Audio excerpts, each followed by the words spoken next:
Profissionais da saúde para todo o Brasil. Já formamos mais de 270 turmas. Já foram mais de 5.000 pós-graduados na nossa instituição, além dos mais de 6.600 habilitados nos cursos de vacinação. E tudo isso nos 10 estados do Brasil em que atuamos. Os nossos cursos são nas áreas de farmácia clínica, estética, análises clínicas, práticas integrativas, oncologia, vacinação, entre tantos outros. Os nossos professores são o maior patrimônio do IBRAS. Todos possuem muita experiência prática e ensinam a partir de sua vivência profissional.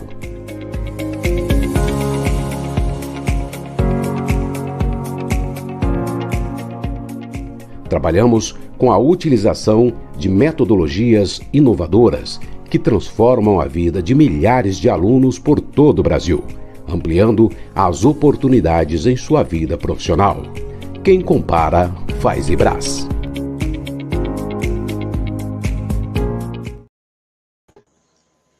Olá, estamos no ar. Boa noite a todos, boa noite a todas. Já estou vendo que o pessoal já está começando a entrar aqui no chat. Boa noite, Amanda. Boa noite, Maria Eduarda. Bom, vamos lá, podemos começar. Tá certo? Pessoal, gostaria de agradecer a presença de todos inicialmente, tá? Essa é mais uma das séries de lives que a Faculdade Braz promove, dessa vez em parceria com o Dr. José Henrique e Dr. Eduardo Reis.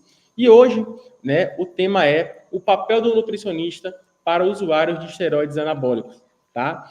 Então, inicialmente, nós temos aqui o professor José Henrique, farmacêutico bioquímico, com mestrado em toxicologia e doutorado em farmacologia clínica, membro do grupo de trabalho de suplementos alimentares do Conselho Federal de Farmácia e atua nas áreas médicas e de suplementação esportiva, né? Temos também o doutor Eduardo Reis, nutricionista, especializado em fisiologia do exercício, docente em diversas universidades, membro da Associação Brasileira de Nutrição Esportiva e com vasta experiência no setor de suplementação.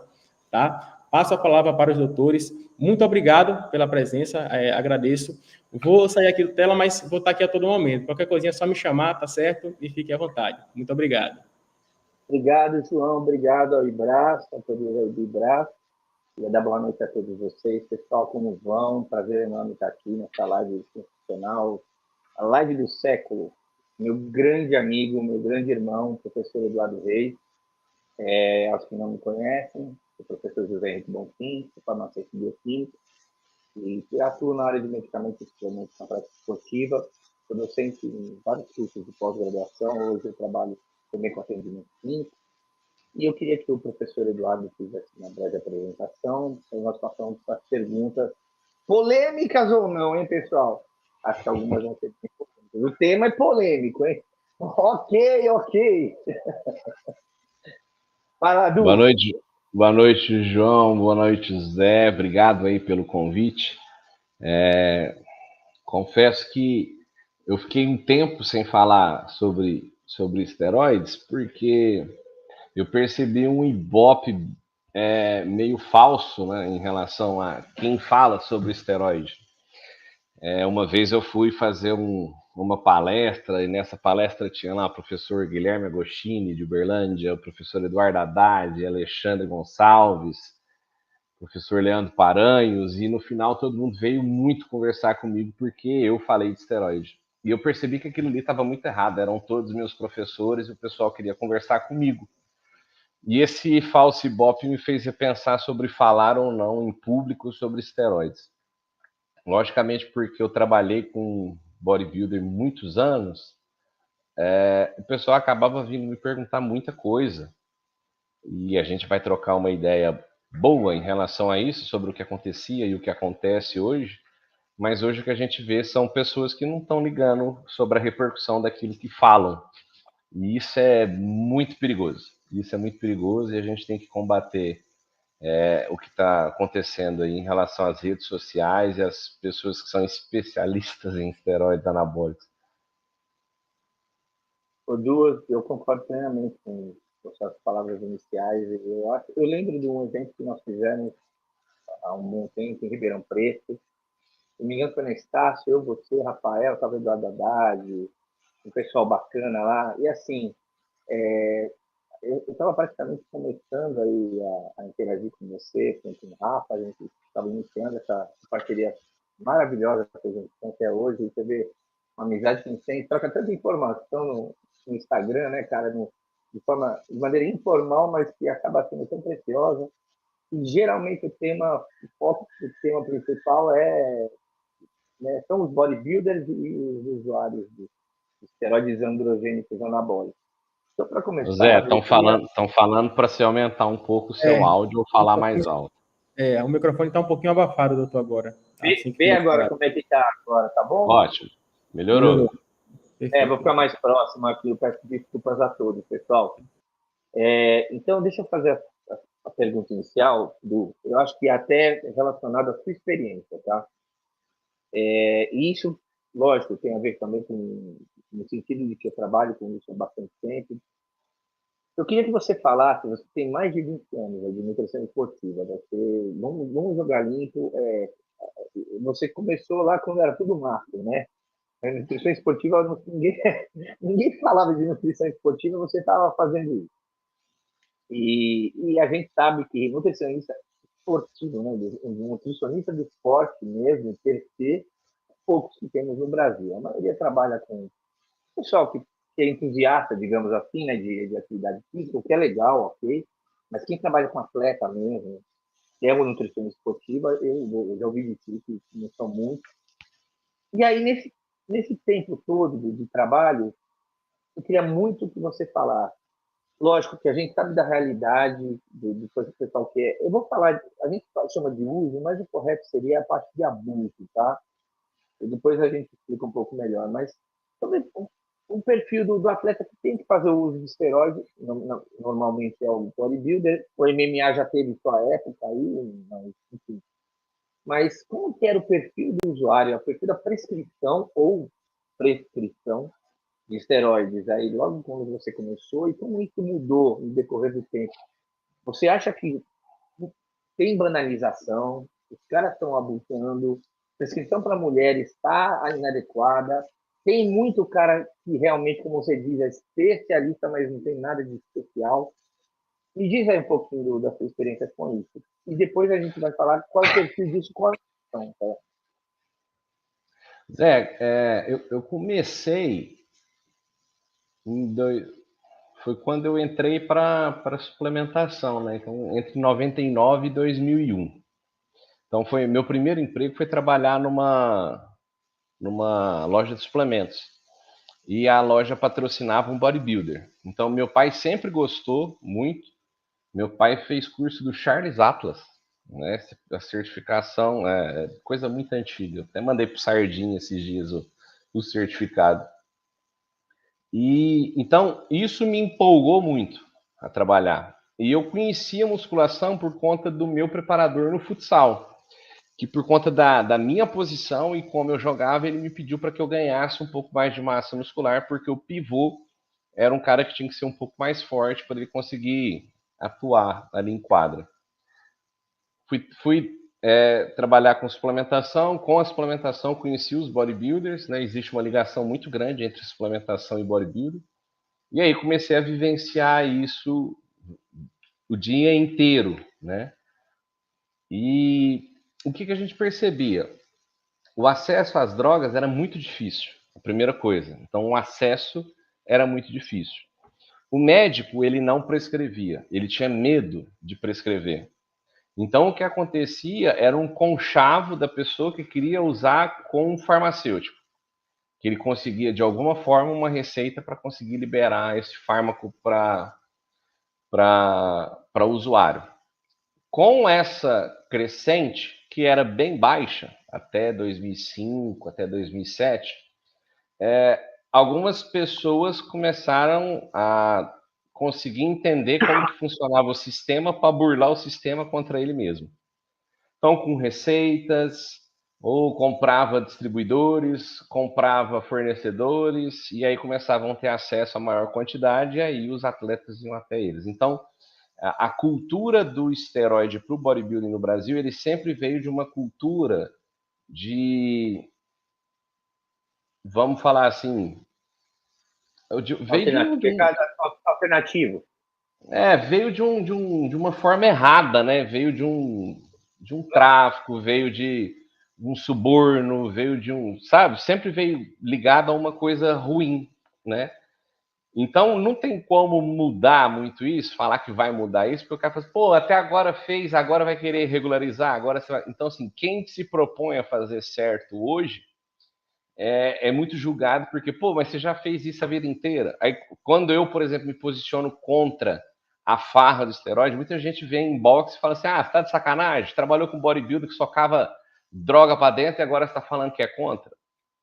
A condição do uso direto, toda vez que eu me posiciono, vem alguém me falar aqui, entendeu? Só que o que acontece? A gente falava de... pode falar. Uma coisa, nessa época, por conta da internet ainda não tinha poucas acesso, não tinha mídia social, a internet era nada, mata, tudo de novo. O mercado era underground ou não? Era as drogarias? Porque drogaria acabava... Essa época ainda, a questão das drogarias estava na transição. Então, você encontrava muita drogaria que vendia. E outra, você tinha hemogenin, você tinha várias drogas ali na drogaria mesmo. Então, isso aí capaz que você vai conseguir me falar melhor. Porque, se eu não me engano, até 2004, o que acontecia? Você conseguia comprar o esteroide sem receita.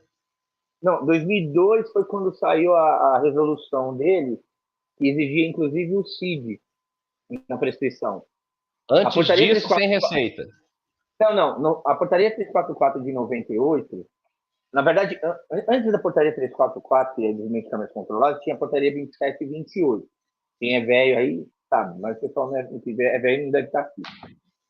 Eles já eram controlados. É uma receitinha, 2 vias. Aí veio a virada em 98, depois veio o surgimento da Anvisa, né, em 99. Em 98 foi publicada a portaria 344. E aí a lista dos esteroides, a lista chama P5, anabólicos esteroides androgênicos, e precursores. Vendia, mas com controle em 2 vias. Entretanto, a fiscalização ainda era muito baixa. Tinha pouco farmacêutico, entendeu? Aí, em 2002, que saiu a normativa que exigia um controle maior dos esteroides, mas eles já eram controlados. Só que, assim, em termos, né? Comprava tudo em farmácia. Então, mas e aí também entra um outro questionamento que eu já te falei, né? A gente pega aí 2001, quando o pessoal comprava os suplementos comigo, eles iam na farmácia, compravam Hemogenin, tomavam um por dia, compravam um pote grande de whey da Optimum, porque ainda dava para comprar, hoje não dá mais pelo preço do dólar. Melhorava a alimentação, voltava no outro mês para buscar o whey e tinha ganhado 5, 6 quilos. Então, usava-se pouca coisa e funcionava muito. Muito, né, cara? Isso é impressionante. Então, normalmente de farmácia. Hemogenin de farmácia, Dura de farmácia, Deca de farmácia, Deposteron de farmácia. Pronto, não precisava mais que isso. Quem tinha mais que isso, aí já era um pouco de luxo. Então, por exemplo, você tinha uma farmacêutica na Espanha, se eu não me engano, Zambon, que vendia estanozolol caríssimo, custava não sei quantos dólares a ampola. Quem tinha isso era rico, quem conseguia trazer isso. Se não me engano, o estano original é da Uai, se não me engano. Aí tinha gente que viajava para a Rússia, tinha gente que viajava para a Alemanha, então conseguia trazer algumas coisas de lá. Então, assim, isso era coisa rara de acontecer, certo? Mas vou falar, a gente tinha um atleta pró na época, que foi, se eu não me engano, foi o primeiro atleta pró da FBB, que o consumo alto dele eram 6 decas de 50, então 300 miligramas na semana, o que o pessoal toma hoje na segunda-feira, e 3 Durateston. Então, 300 miligramas de deca, 750 miligramas de testosterona. Então, usava isso em off, e eles faziam uma troca. Ficava deca e cipionato, deca e Durateston. Então, ficava lá tantas semanas com deca e cipionato, depois trocava deca e Durateston. Faziam essa troca e ficavam por aí entre 12 e 16 semanas. E quando tinha... né? Usavam o Valdemar de Guimarães. No livro do Valdemar tem, inclusive, um ciclo assim. E quando conseguia um de anabol. Então, trocou a testosterona, foi, e aí depois acrescentou o de anabol. O problema era, Bom, e agora paramos. Como é que eu faço o decréscimo disso? Então aí vinha aquelas conversas de pirâmide crescente, decrescente, e só que a gente ficava refém, igual, por exemplo, não se falava tanto em terapia pós-ciclo, a gente não tinha tanto conhecimento em relação aos antiestrogênicos, não se tinha tanto antiestrogênicos, não se tinha HCG, então a gente tinha acesso a poucas coisas, a informação. Para você saber, você tinha que colar com alguém muito bom, que era limitado, mas esse cara muito bom, limitado, conhecia outros muito bons e limitados. Então, eu fui crescendo com essa turma, vendo a dificuldade deles e vendo o que poderia ser feito. GH, fomos conhecer GH em 2008, 2009, né, que tinham atletas que tinham condição de tomar.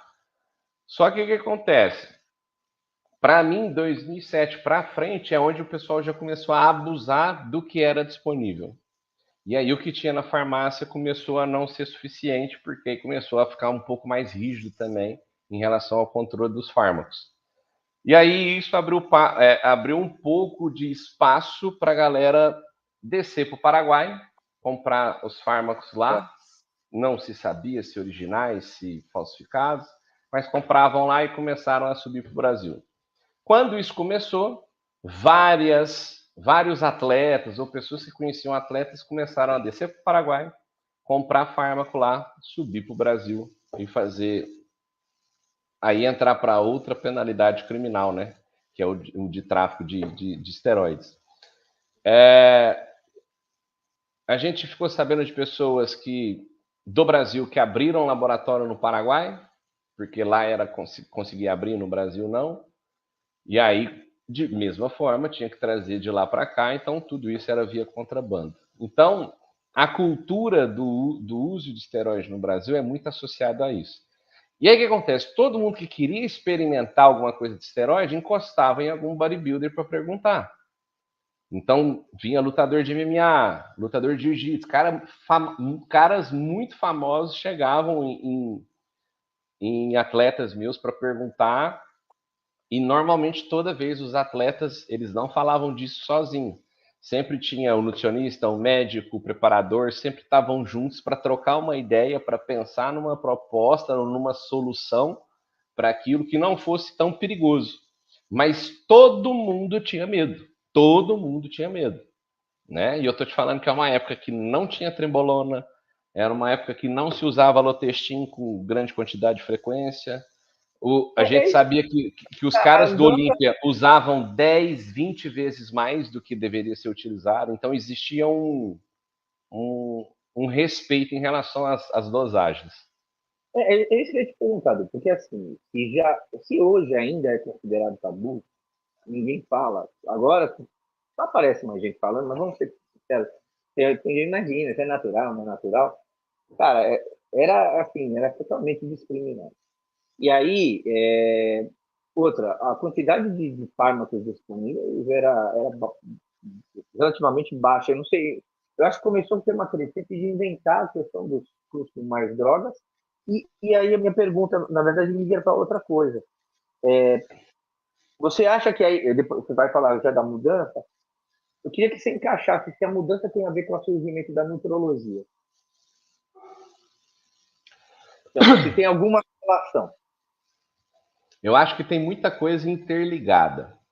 A primeira coisa que eu acho que muda é a quantidade de pessoas querendo usar. Porque se existe uma procura, eles vão ter uma solução. Se não tivesse tanta gente, se não tivesse tanta gente querendo utilizar, não ia ter tanto endócrino e nutrólogo prescrevendo. Então, a primeira coisa é as pessoas terem uma ideia errada em relação ao esteroide, que aquilo ali serviria para fazer hipertrofia e emagrecimento. Não, aquilo ali serve para fazer um grau estético absurdo, que é o caso do bodybuilding. Tá? Aquilo ali poderia ser utilizado para um atleta que treina muito e precisa fazer uma recuperação. Quem já viu um atleta de MMA próximo à competição entende o que é volume e intensidade no talo, do cara sair regaçado e no outro dia ter que voltar para lutar uma outra modalidade. Então, Isso é um nível extremo, só que isso começou a cair para um nível fofo, que o pessoal chama hoje. Um nível Nutella, um nível mimimi. Então todo mundo quis usar. Então a primeira coisa acho que foi isso. Segunda coisa é, você não pode utilizar isso, você não pode utilizar isso sem ter um acompanhamento médico. Pronto. Se o médico não falava, não prescrevia e está todo mundo falando que para usar tem que ter um médico, nasce o médico. Só que o que acontece? Exatamente. Tinha demanda, o médico fez a oferta. E aí, o certo seria os endocrinologistas trabalharem com essa turma. Só que eu não sei em qual capítulo que a novela deu uma desandada gigantesca que o médico hoje ele prescreve trembolona, que é droga veterinária, boldenona, que é droga veterinária, para mulher, oxandrolona com oximetolona, dexa e GH, Masteron com deca e oxandrolona. Então, Primobolan, Masteron e... Né? Teoricamente, aquele profissional que deveria ser o freio, ele virou o acelerador e turbo da galera. O cara vai lá querendo, eu quero melhorar. Às vezes ele foi pensando na Testogel, ele sai de lá com 4 drogas prescritas. Então, a gente está assistindo o Conselho Federal de Medicina se mobilizar de uma forma que nunca aconteceu. Eu confesso que algumas ações do Conselho Federal lembram um pouco das ações do Bolsonaro quando ele entrou na presidência. Tipo, não, acaba com isso aqui e vão começar tudo de novo. Eu não acho que essa talvez seja a maneira mais correta, como aconteceu agora com os implantes. O implante ele sempre foi colocado como uma possível terapia, só que pela farra do boi foram lá e não pode implante. Não é que não pode implante, não pode fazer a merda que estão fazendo. O implante foi feito para ter lá um estrogênio, uma testosterona, aí agora entrou variações de estrogênio com progesterona, com testosterona, com metformina, oxandrolona. Não foi feito o implante para isso. Então, por conta dessa farra do boi, cancelou o tratamento de muita mulher que às vezes estava dando certo de modo conservador. Então, a gente está vendo uma mobilização, é o começo, mas isso está acontecendo porque demoraram muito tempo para se movimentar. Por que um endócrino que nunca fez uma residência, que não tem um RQE, ele prescreve bola para todo mundo? Então pode fazer uma pós de final de semana que vai dar tudo certo. Então, sendo um médico endocrinologista ou um médico que trabalha com endocrinologia, são duas situações diferentes. Então, são várias as discussões e porque o negócio desandou de uma tal maneira, o Conselho Federal de Medicina está tentando fazer o que ele acha que é certo. Ajuda alguma coisa, atrapalha muita coisa também. Então, aos poucos, eles vão acertando. Mas nasceu da onde? De uma demanda de muita gente querendo usar fármaco. Deixa eu só até fazer, dentro da sua colocação, acho que é legal o pessoal entender. Da câmera. Uma coisa, uso de esteroides, utilização, prescrição, pessoal, é por conta de indicação médica. Entendeu? Se você levantar seu fone, não melhora, Zé? Será que? Ou seu fone tá no computador?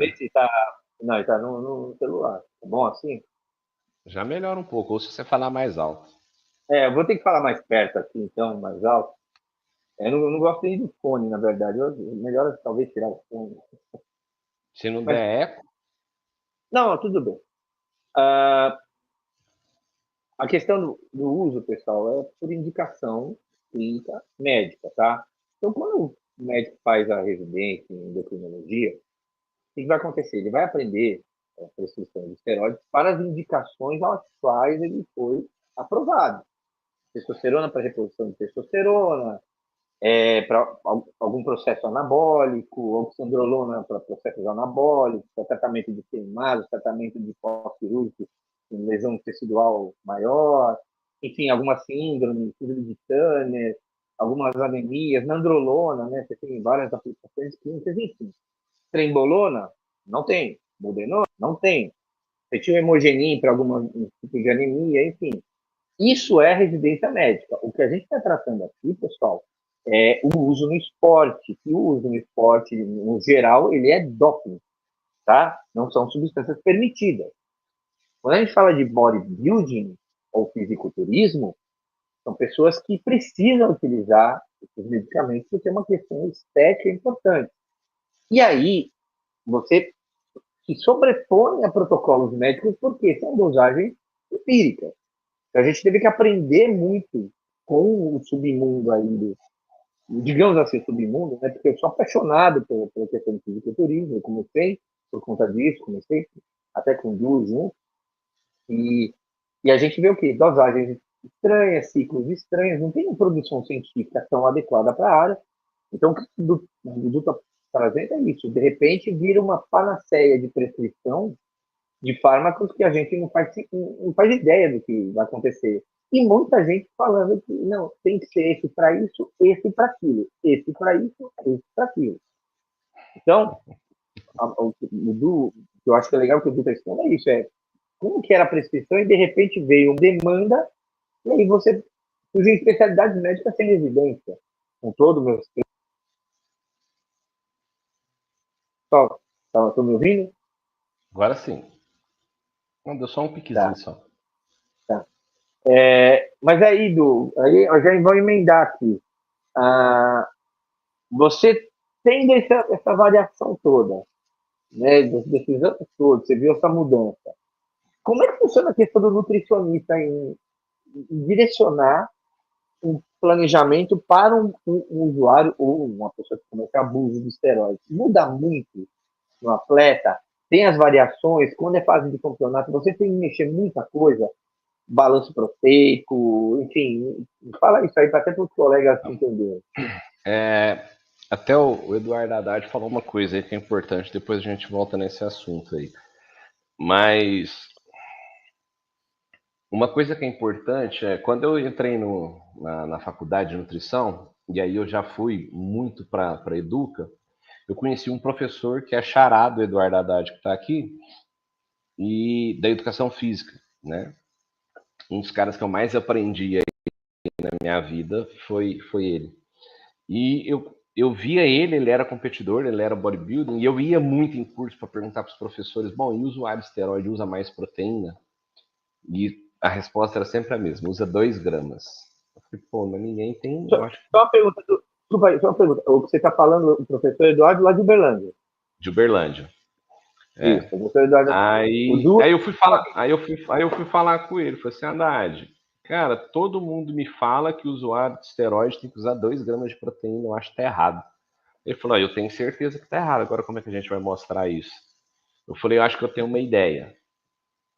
Aí ele já ficou meio assim, que ele não me conhecia, foi o primeiro contato meu com ele, foi esse. Aí ele falou, como? Eu falei assim, ó, vou coletar urina 24 horas de alguns atletas, vou fazer balanço nitrogenado, vou fazer a coleta da pesagem de tudo que foi consumido com os nutrientes, vou fazer o cálculo nitrogenado de um e de outro, e vou ver como que tá. E aí, ele falou assim, mas dá certo? Eu falei, dá, vamos fazer o balanço nitrogenado dos dois. E aí comecei a coletar, só que o que eu percebia? Os atletas, eles tinham uma variação do teor de proteína em relação às refeições. O que eles imaginavam? Eu preciso comer bem para treinar e eu preciso comer bem logo após o treino para eu recuperar. Só que a recuperação do treino resistido, ele demora, ele não é feito em 1, 2 horas. E aí o pessoal via a janela de oportunidade 2 horas depois e imaginava que naquele período ele conseguia fazer recuperação. Então eles colocavam teores de proteína maiores em algumas refeições e menores em outras. E aí eu percebi que quando eu fui equilibrando essa dieta por hora e não por refeição, o título da refeição, o balanço nitrogenado melhorava. Então ele excretava menos nitrogênio. Então se ele colocava proteína demais no horário e ela era excedente, eu achava mais nitrogênio na urina. Se eu equilibrava melhor essa distribuição ao longo do dia, eu diminuía a excreção de nitrogênio. Então, primeiro eu tive que fazer um balanço nitrogenado da dieta, da distribuição dessa proteína, e aí depois comparar da dieta com o balanço nitrogenado da urina, na hora que tivesse feito o balanço. Então, assim, fiquei muito tempo coletando urina desses atletas. E não eram muito, eram 8 atletas. E E aí, fazendo isso, e assim, uma variação de 28 a 48 anos. Então, atletas, bodybuilders, entre 28 e 42 anos, que não usavam a quantidade que se usa hoje de droga, né? Mas era uma quantidade bastante significativa em relação a uma terapia. E aí, fazendo essa coleta, fazendo o balanço e fazendo a comparação do balanço nitrogenado da dieta e da urina, aí a gente fazia os cálculos e chegava na quantidade de proteína diária. E aí nós chegamos com uma variação de 2,8 até 3,2. Então, eu sempre administrei até esse limite. A gente sabe que tem atleta que usa 4, 5, 6 gramas por quilo, né? Mas isso me mostra o que eu já percebia que era uma incompetência em relação a gerir a proporção de nutrientes. Se eu vou chegar numa proteína de 3,2, teoricamente o meu carboidrato e a minha proteína elas reduzem para fazer uma dieta de déficit calórico. Beleza. Se eu vou fazer uma dieta de off-season, eu não preciso ter 3,2, porque eu vou aumentar consideravelmente a minha quantidade de carboidrato. E a minha quantidade de gordura, ela pode ficar relativamente um pouco maior. Então, eu via essa dificuldade na administração do teor, na distribuição de carboidratos, proteínas e lipídios. Sabendo que, para os homens entre 28 e 42 anos que eu avaliei, ela bateu entre 2,8 e 3,2 depois de organizada, eu sei que o meu limite seria muito próximo daquilo. Então, poucas vezes passei dessa quantidade, a não ser que o meu atleta tivesse um gasto calórico muito grande, né? E lógico, se ele está consumindo 3,2 de proteína, o gasto calórico está muito alto, ele está consumindo carboidrato. Na minha época, os atletas zeravam carboidrato, zeravam por muito tempo, 8 a Mesmo 16, 8 a 16 semanas, onde a maioria dos dias era carbo zero. Então o cara fazia segunda e terça carbo zero, quarta comia um pouco, quinta e sexta carbo zero, sábado comia um pouco. Tinha atleta que ciclava carboidrato. Isso, já ciclava, desde sempre bodybuilder cicla. Segunda a sexta, zero, come sábado e domingo. Então, eu via muito isso. Então, eu percebia que a proteína estourada significava que era uma má distribuição desses nutrientes. Então, a minha curiosidade de nutrição no começo sempre foi o teor de proteína em relação ao usuário de esteroide, porque sempre me falaram que era 2 gramas e eu percebia que era pouco. Porque eles, à medida que eles iam ganhando massa muscular, o volume calórico da dieta subia muito. Se eu parasse a minha proteína em 2, eu tinha que consumir muito carboidrato. E aí eu começava a ver a composição corporal modificar. O bodybuilder, ele não chega naquele nível de carboidrato que um jogador de futebol usa, que um ciclista usa, porque eles oxidam grandes quantidades de carboidrato. O bodybuilder não, é treinamento intervalado. Então a quantidade calórica é mais baixa, apesar da massa muscular, só que a oxidação, o gasto calórico é muito mais baixo. Então, a minha ideia inicial foi isso. O carbo nesse atleta é basicamente evitar o catabolismo, né? A hipertrofia é evitar o catabolismo. Lógico, na verdade, a gente fala assim, a dieta hiperproteica, ela diminui muito o volume, porque diminui a quantidade de glicogênio e de água muscular. Então, toda vez que ele chegava flat, deixa ele comer. Chegava flat, deixa ele comer. Então, a gente fazia esse efeito de sanfona ou de bexiga, quando a gente percebia que estava muito murcho, ou então que a cabeça não estava muito boa, muito cansaço, muito para baixo, aí entrava o carboidrato.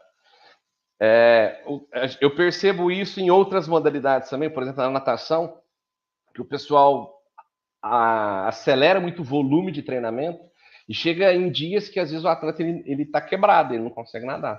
Você tira o treino, coloca comida e põe ele para dormir, em 2 dias ele recupera. Ele volta a treinar na mesma intensidade que treinava.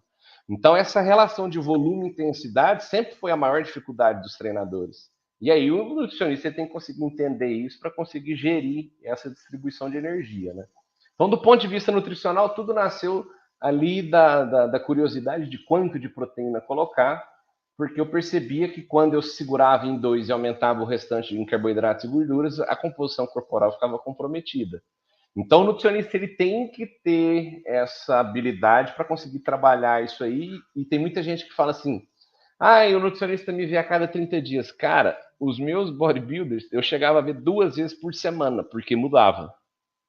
Se o bodybuilder, usuário de esteroide, você demora mais do que 2 semanas para ver, provavelmente você vai perder o fio da meada. Se você está vendo ele online, passa para quem vai ver ele no pré-contest presencial, porque senão consegue avaliar. Eu queria falar até uma coisa para os meninos aí, meninas e meninos. Tá me ouvindo bem? Porque eu tenho que ficar olhando aqui o microfone. Pessoal, eu acho extremamente importante, e isso a gente fala até no curso, quando o propósito de se usar esteroides androgênicos anabólicos, né, no geral, em animais, é promover o ganho de peso no animal, porque é pecuário. Você vai ter a parte genética, ok, de reprodução, mas a grande maioria das vezes eles usam para quê? Você ganha volume, é tecido, é proteína, você ganha carne, aumentar o peso. De que forma? O esteroide, ele multiplica, né, a conversão de alimentos, ele muda a taxa de conversão de alimentos. Então, o boi vai se alimentar com menos pasto ou ração e vai ganhar mais volume tomando esteroide. O que eu estou querendo dizer? Isso em humanos a gente não tem um estudo que determina essa questão. Por isso que eu fiz essa pergunta para o professor Eduardo. Como que você está mexendo na dieta? E isso é extremamente importante para você que quer ser nutricionista esportivo, pessoal. Porque às vezes eu já vi gente famosa falar besteira assim, como dobra a síntese proteica, você reduz proteína. Você já ouviu isso? Você sabe de onde vem. Opa! Sim, já falaram isso. Falaram, como ele estimula muito a síntese proteica, você não precisa de tanta proteína. E foram 2 caras extremamente famosos aí, não vamos falar nome de quem, mas assim, eu vi isso no podcast, eu falei, Como? Não faz sentido. A questão é, você tem ajustes. O professor Eduardo está trabalhando com valores que, se você pegar as diretrizes, estão bem acima dos valores, mas a experiência dele está trazendo isso. Pessoal, e isso é a experiência em loco, né? Com um atleta, não é simples. Esses atletas precisam de ajustes que só vão ser feitos pela pessoa extremamente capacitada. Pessoal, não é simples, não é pegar a instrução simples de blogueirinho. Vai da sua experiência. E aí, nessa, eu já vou emendar uma das perguntas polêmicas.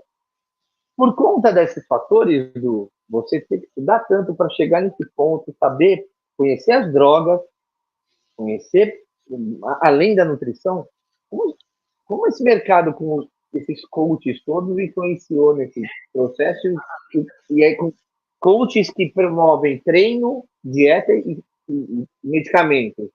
Como isso como você vê esse mercado, digamos assim, vai? Zé, nós temos um problema cultural que é competência cognitiva, né? Nós estamos num país aí que a gente fala de falha educacional há décadas. E nós estamos vendo essa falha se apresentar agora. Então, não tem como a gente querer chorar isso agora. Tá. Isso ultrapassa qualquer barreira, se é farmacologia, se é nutrição, se é medicina. É só você olhar para onde a medicina está caminhando, né? Então, é muito complicado a gente falar, porque isso demanda muito da parte educacional, cultural. Eu já, por algum motivo, já me colocaram em alguns grupos aqui, eu odeio grupo, mas me colocaram em grupos aqui que eu já vi pessoas utilizando 20 ml de fármaco para ir treinar. E? 20 ml de fármaco para ir treinar. Ali tinha testosterona, tinha nandrolona, tinha trembolona. Como é que chama aquele E o tanto de horas estimulante? pré-treino? Clenbuterol, tá dizendo? Não, aquele que... Potenai. Eu já vi gente que não treinava sem Potenai Potenai. virou cafeína, Pré-treino. virou energia, virou pré-treino, virou aquele Guaravita. Você lembra de uma nutricionista que eu te mandei que ela tinha um cupom de desconto que ela indicava um pré-treino injetável? E o Félix Bonfim, depois eles fizeram até. Ele publicou um laudo dela lá. Então, o que acontece? Laudo do era o diurético alguma coisa, isso, né? Isso. Então, assim, hoje nós temos quem fala isso é o professor de História e Filosofia, Leandro Carnal. Ele fala assim, a internet deu voz a idiotas. Esses dias me mandaram lá uns alunos da CBF falaram assim, ó, você fala que você replica que o professor Carnal falou que a internet deu voz a idiotas e o pessoal das televisão estão dando emprego para eles e botando eles como comentarista esportivo, né? Mas isso acontece em toda a área. E aí o que acontece? Muito idiota tá dando emprego para imbecil, porque fala que sabe sobre esteroide, fala que é autodidata, ele só lê e tá tudo certo. Só lê. A gente tem um monte de professor que fala que é especialista de esteroide no Brasil, que traduziu material em inglês para português e ninguém sabe. Tem professor aí que produziu livro, produziu artigo, produziu e-book, que na verdade é uma cópia fiel de outras publicações. Então, assim, a gente tem que ter muito cuidado com isso. E se você pegar, como é que é muito fácil de se derrubar? Esses especialistas que falam sobre esse tema, eles são obrigados a falar muito, porque é um assunto que gera muita curiosidade. Então, o tempo todo eles estão falando sobre isso e falando sobre fármacos, falando sobre utilização, falando sobre como se utiliza. E se você pegar vídeos, como eu já mandei para você, ele é confrontado contra ele mesmo. Ele fala uma coisa, num outro programa ele fala uma coisa diferente do que ele já falou, porque ele é obrigado a falar muito. E como isso não é de domínio dele, foi uma leitura que ele fez, ele começa a se complicar. Então, todo mundo, por melhor que seja, se ele é obrigado a falar o tempo todo, não tem quem dure muito tempo sem gerar um problema. Então, você pode pegar o melhor profissional da área da saúde, a maior referência que vocês têm. Se você colocar ele para falar todos os dias, esse cara uma hora vai falar uma merda. E é essa merda que ele falou frente a 99% de tudo bom que ele falou, que é o que o pessoal vai chamar atenção. Então, e aí, para esteroide é a mesma coisa. Então, no Brasil, nós temos aí uns 4, 5 aí que falam que são especialistas, escreveram livro, que dão curso, e você vai ver nada, eles não fizeram nada mais do que dar esteroide para pessoas e coletar o efeito colateral que elas tiveram. Só. E esse mesmo cara é aquele cara que fala assim, mas tem que estar publicado, porque essa história do comigo não funciona assim, não vale. Esse mesmo cara, depois ele se contradiz e fala, não, é que comigo funciona assim. É que não tem artigo. Ele fala, exatamente, ele fala assim, não, mas isso aí você vê onde? Tem que estar publicado. Como não tem publicação, naquele pouco ele fala assim, não, mas funciona assim. Fala, mas como é que você sabe? Um atleta tal faz. Fala, não, mas peraí, você não falou que tem que estar publicado? Por que agora o seu atleta funciona? Du, o que eu tenho visto aí, por que eu fiz essa pergunta? A gente está falando de nutrição esportiva, pessoal, o que é, assim, é uma ciência extremamente importante, ela é dinâmica pra caramba, cada dia a gente aprende mais, basta ver como as coisas melhoraram no processo todo de aumentar. Eu estou tentando aumentar aqui, mas não estou conseguindo. Eu tenho pedido para aumentar. Enfim, a gente vê... só para te lembrar disso aí, igual, por exemplo, o pessoal sempre falou, na minha época, que Deca nunca foi uma droga para se utilizar em pré-contas porque ela fazia retenção de líquido e aí a pele engrossava. A pele engrossar significa não ter um aspecto de grande definição, tá? Alguns termos antigos são burros, se for para alguém inteligente olhar, mas é extremamente refinado para quem não sabe trabalhar com aquilo. Quando eles diziam pele grossa, eles querem dizer que o grau de definição é baixo. Então, a decanoatilandrolona não era utilizado próximo de competição porque ela engrossava a pele. Perfeito. Competimos 4 competidores usando o Deca até o final, todos campeões de campeonatos grandes. Características individuais. Então, todo mundo esquece sobre isso. Isso aí você consegue falar melhor do que eu. A idiosincrasia de cada pessoa, a questão. Eu sempre falei para você do que eu vejo que mais importante que a classe do esteroide, ou a família, o grupo químico, né, do esteroide, em si, a forma do ciclo, é a questão da dieta. E o jeito que você está promovendo essa dieta na fase de bulk e de cut vai fazer toda a diferença. A retenção, sim, ocorre com testosterona, sim, ocorre com DECA, mas você tem uma questão individual de resposta ao medicamento fantástica. Isso aí, gente, vocês enxergam isso com aspirina. Tem gente que não consegue eliminar a dor de cabeça com aspirina, tem outros que funcionam só com aspirina. Não. E o esteroide não adianta ser absolutista. O que eu estava falando o que você falou também, ó, por exemplo, está sendo entendido aí livro de esteroide, gente, pelo amor de Deus, pessoal, tudo bem, livro não científico, tá? Você quer ler um livro científico é uma coisa, um livro que vai para uma faculdade, um livro que vai para uma grade de um curso de medicina, de farmácia, de nutrição. Agora, você quer ver um e-book, qualquer um produz e-book. O Alexandre Frota publicou livro. Então, aí, de repente, uma pessoa lança um livro de esteroide e a pessoa é educadora física, profissional de educação física, com todo o meu respeito, mas eu acho que ela não leria um artigo de um profissional de educação física se fosse publicado sobre esteroide. Eu não leria um artigo, poderia até ler, mas eu acho que assim, eu vou confiar num profissional de nutrição escrevendo sobre nutrição, num profissional de farmacologista escrevendo sobre isso. É lógico que tem pessoas excelentes, o problema é que isso aí virou promoção. Então, eu quero que a gente vai ter que finalizar aí já já. Eu sei que o assunto vai dar 2 dias de conversa aqui, rapaz.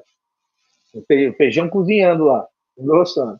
Então, me fala aí, esse mercado do jeito que está, tanta gente aparecendo, o que os meninos têm que fazer para se formar legal, né? Para promover aí uma questão voltada a isso, para uma boa formação, para poder atuar no mercado? Como você vê isso, esse futuro? São cursos de curta duração, é buscar formação lá fora, fazer uma boa pós-graduação. O que tem que buscar na pós-graduação, por exemplo, para poder, né, ele né, desempenhar um bom papel de nutricionista esportivo? Ó, agora você tocou num ponto aí que é complicado, porque pós-graduação hoje, que o profissional vai lá para aprender, é raro. O que eu estou vendo é pós-graduação que o pessoal está indo lá para copiar protocolo. Tá? A gente tem pós-graduação em hormonologia, a gente tem pós-graduação. Cara, coisas absurdas. Hoje, fazer uma pós-graduação ficou muito fácil. Então, perdeu-se muito rigor. Então, há 20 anos atrás, o que o Brasil queria era aumentar o número de pessoas graduadas. Conseguimos. Agora, nós precisamos dar o que fazer para esse pessoal que se graduou de qualquer forma, que nunca mais deu pau em faculdade. 86% hoje, se eu não me engano, das faculdades são particulares. Quem faz faculdade particular não toma pau, ele entra e sai de qualquer jeito. Então, essas pessoas que entraram e saíram de qualquer jeito, e as boas que se dedicaram, que ralaram pra caramba lá, elas saem pela mesma porta. E agora a gente precisa fazer com que essas pessoas se especializem em algo. Então, hoje a gente não precisa mais de matérias específicas para construção de TCC.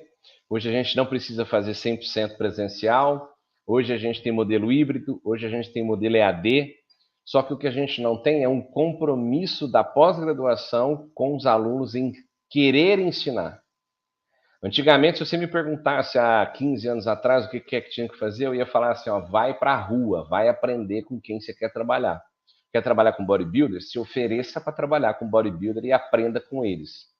Então, eu me ofereci desde o início para trabalhar. Consegui trabalhar com Sardinha, Caverna, Maradona, Diana Monteiro, Armando, Bad Boy, e mais um monte de atletas excepcionais que eu tive a honra de trabalhar ao longo da minha carreira, que vieram a partir desses atletas. Marcelo de Paula, que foi o primeiro que eu conheci. Então, mas no começo, eu não poderia nem cobrar o atendimento desses caras. Primeiro, porque eles não faziam rendimento. Alguns deles se dedicavam ao esporte, o que eles ganhavam como personal ou dono de academia não era um negócio que sobrava muito. Todos eles no início passaram muita dificuldade. mas eu queria estar próximo, que eu queria saber o que acontecia, como que é que eu poderia ajudar, como que eu poderia organizar a rotina deles, que eu poderia fazer para melhorar aquilo ali. Então, isso para mim foi minha escola. Então, esses que eu falei foram a minha escola. Foram os caras que eu aprendi o que é que eles faziam, como que eles comiam, como que eles treinavam, como que eles dormiam. Então, essa foi a minha escola maior, essa foi a minha maior pós-graduação. Hoje, nós temos oportunidade de falar disso para outras pessoas.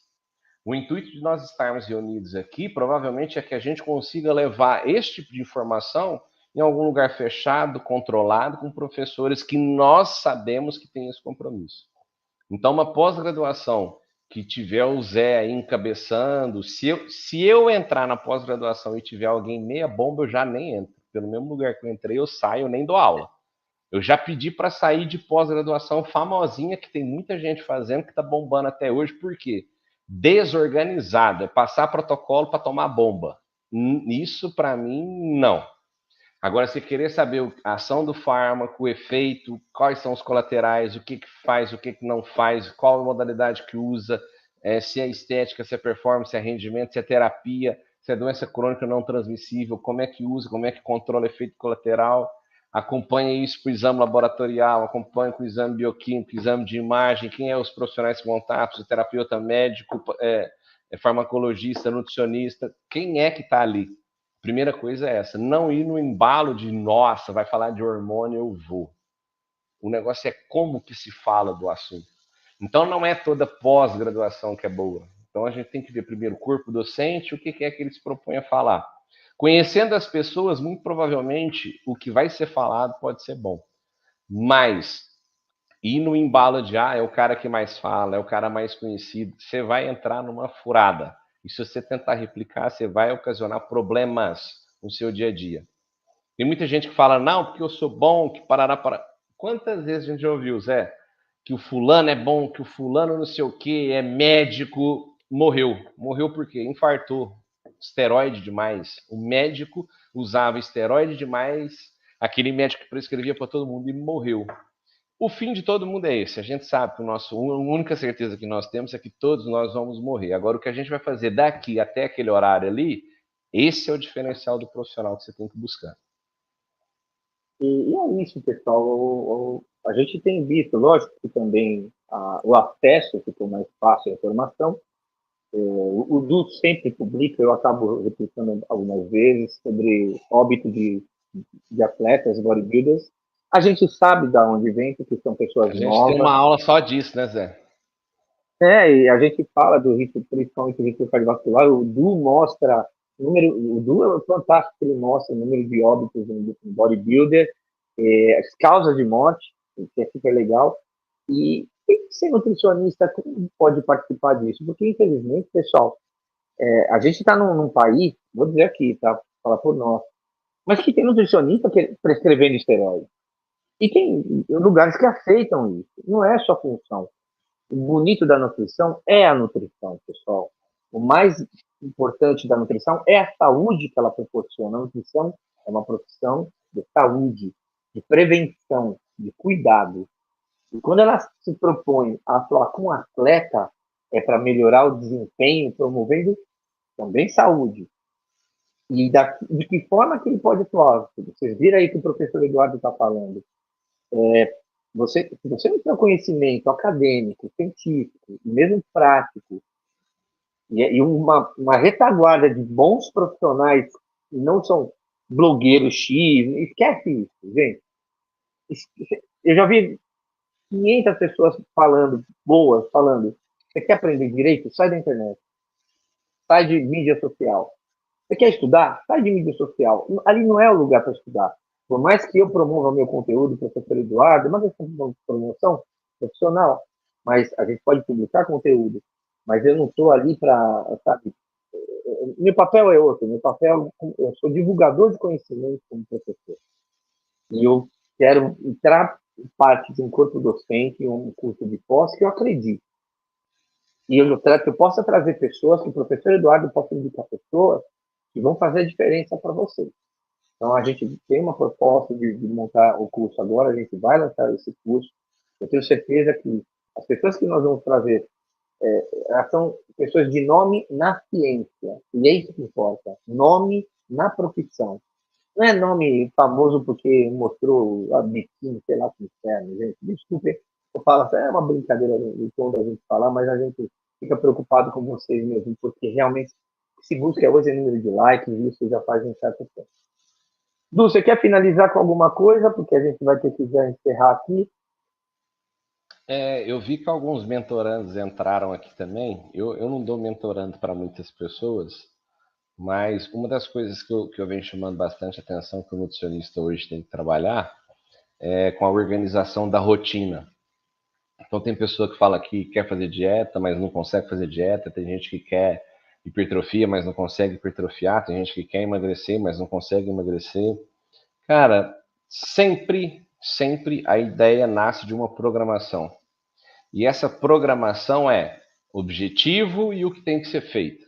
Ok, eu sei qual é o meu objetivo e eu sei o que eu tenho que fazer. Todo mundo sabe. Todo mundo sabe hoje o que é que pode, o que é que não pode. Todo mundo sabe, o tempo todo está falando isso. O computador cospe na cara da gente toda hora isso. Agora, eu preciso estruturar esse caminho. Estruturar é organizar a rotina. Não tem ninguém que consegue vencer algum objetivo sem organizar e estruturar na sua rotina. Então que dia que ele vai fazer compra, que dia que ele vai fazer o preparo, como que ele vai armazenar, como que ele vai levar, como que ele vai esquentar, como que ele vai comer, aonde que é que ele vai estar. Organiza. Então, hoje, meus mentorandos, o que eu falo é, faça um planner para esse seu cliente para tentar organizar aonde que ele está, o que é que ele vai fazer, porque ele fala que não tem tempo de aeróbio. Na hora que você faz um planner, você fala, sabe aqui, você tem 2 horas para fazer uma de aeróbio por dia. Então, o que acontece nessas 2 horas? Aquela hora que você está mexendo no celular, aquela hora que você pegou no sono, que não era para dormir, ou então aquela hora que você está fazendo umas coisas nada a ver. Então, otimiza o horário. Ah, mas eu não tenho tempo mais para mexer no Instagram, no YouTube. Que ótimo, né? Otimiza o tempo com as coisas que você tem que fazer para buscar o objetivo que você quer. Então, hoje o nutricionista ele fala muito mais sobre rotina, sobre organização e estruturação dessa rotina, porque o que tem que ser feito, todo mundo já sabe, como que tem que ser feito, as pessoas imaginam, mas agora eu preciso transmitir isso para a prática. Então, sair daquilo de só calcular carboidrato, proteínas e lipídios, isso aí qualquer... Gente, vamos falar a verdade? Qualquer pessoa hoje que seja minimamente esforçada, ela entra na internet, ela sabe quanto que ela gasta, quanto que ela precisa consumir, e ela consegue montar a dieta dela. Se o nutricionista for só isso, ele vai perder o emprego dele em breve, pode ficar tranquilo, né? Tem muita gente que fica falando assim, que vai lá no Eduardo, vai lá só se você for fazer dieta. Cara, que ótimo, né? A gente tem que saber o que é que as pessoas falam da gente na rua. E quando me passaram esse feedback, eu falei que ótimo, né? Porque se vai no nutricionista é porque tem que fazer dieta, né? Tem que se organizar, tem que se estruturar para fazer isso. Então, a gente tem que ter um pouco mais de empatia pelo próximo, mas a gente tem que estar focado no que ele quer para entregar o resultado. Então, acho que o ponto principal é esse. E qualquer coisa que mude o objetivo principal, que é saúde, a gente tem que estar atento e a gente tem que se antecipar a esse paciente, a esse cliente, e falar assim, ó, isso não está certo. Não é a minha especialidade, procura fulano, vamos avaliar isso. Se não estiver certo, para. Não quero parar. Eu não posso trabalhar mais então com você, porque eu não vou abrir mão da sua saúde para te gerar um objetivo. Então tem que ser a gente ser duro às vezes também. Os riscos que os caras querem assumir, e isso envolve nosso trabalho, cara, isso não é brincadeira, sabe? Pessoal, isso aqui não é uma brincadeira, sabe? Usar medicamento, a pessoa tem medo de usar uma bolacha recheada, mas tem top de esteroide anabólico, é uma coisa maluca. Mas enfim, só para a gente finalizar então, pessoal. Só para lembrar, a maior causa de morte de esteroide é a mais silenciosa. Aquele efeito colateral que a gente não vê, o que mais mata, mais de 70% das causas de morte por uso de esteroides são cardiológicas. Doenças cardiológicas. Pessoal, você não vai fazer um exame bioquímico e vai ver lá que você vai morrer. Vou falar só uma fofoca aqui, ó. Ok. Não vou falar nome. Mas tem um atleta famoso, digamos assim, uma personalidade famosa, aquele muito grande, baixíssimo percentual de gordura. E quando ele fala, ele faz assim, ó. Ele fala difícil. Eu já ouvi um outro famoso falando, ele faz assim porque ele tem muito músculo. E problema, não.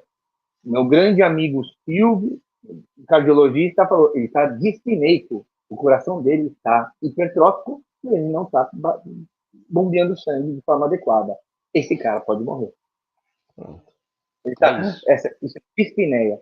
Du, chama o nosso maior atleta aí, nosso parceiro colaborador, que é muito melhor do que ver você na câmera. Só para a gente dar um tchau, ele tá aí perto? Quem? Não tá. Ele tá. Halloween.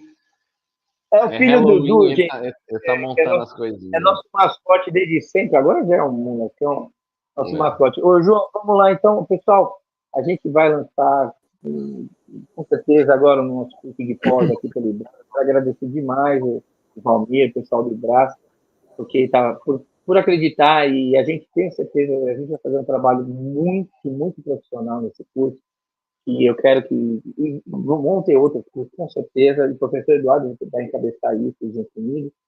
E você tem certeza que a gente vai trazer uma formação excelente para vocês. João, obrigado aí. Eu que agradeço. Só um recadinho, pessoal. Preencha essa lista de presença que eu deixei nos comentários, porque a gente vai gerar um certificado para vocês que preencherem essa lista de presença. E assim que a gente lançar o curso de pós-graduação, a gente prepara uma oferta especial para quem está aqui, tá? Então, pode preencher, a gente vai guardar esses contatos, e em seguida, assim que a gente formular tudo, né, e já tiver todo o material digital pronto, a gente já encaminha para vocês com uma oferta especial para quem participou dessa live, tá certo? Muito obrigado. Olha a mensagem, João, olha a mensagem da Flávia. Eu não estou vendo mensagem, pessoal. Não tô eu queria que essa aula passasse no som da academia. Olha a mensagem que ela mandou. Ô, João, essa aula ela fica gravada no YouTube pro pessoal? Pessoal, essa aula vai ficar gravada no YouTube, tá? Para quem quiser assistir depois. Compartilha com o seu colega nutricionista que, porventura, se interessar também, tá? A gente vai manter aqui. E nós temos um grupo no WhatsApp para que todo mundo que ingressou através do Simpla recebeu no e-mail um link para o grupo do WhatsApp. Pode entrar no grupo do WhatsApp, que a gente vai estar sempre atualizando vocês também, tá? Com assuntos ou algum material que o professor José Henrique queira encaminhar, o professor Eduardo também, a gente manda lá nesse grupo, tá certo? E não esquece de preencher o formulário, tá certo? Gostaria de agradecer ao professor José Henrique e ao professor Eduardo por disponibilizar esse tempo, tá? Realmente, acompanhando daqui apenas como entusiasta, já me serviu assim, de grande valia, né? Parabenizar, imagine para o profissional de saúde que está assistindo essa aula, tá bom? Passa a palavra para a gente encerrar, em seguida já passa o vídeo institucional do IBRAS, tá certo? Muito obrigado pela aula e parabéns, tá certo? Obrigado, pessoal, obrigado, uma excelente noite para vocês, obrigado, Du, obrigado, João, obrigado, Valmir, tudo de bom para vocês aí, viu? Obrigado a todo mundo que compareceu aí, provavelmente a primeira de algumas que faremos aí. João, obrigado pelo suporte aí, estaremos juntos em breve, novamente. Até mais. Beijo, seu lindo. Abraço.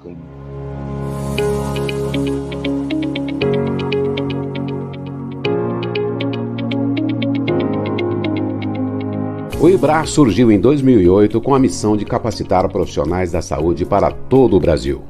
Já formamos mais de 270 turmas. Já foram mais de 5.000 pós-graduados na nossa instituição, além dos mais de 6.600 habilitados nos cursos de vacinação. E tudo isso nos 10 estados do Brasil em que atuamos.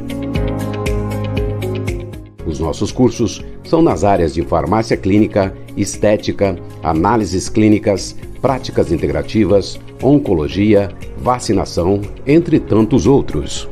Os nossos professores são o maior patrimônio do IBRAS. Todos possuem muita experiência prática e ensinam a partir de sua vivência profissional.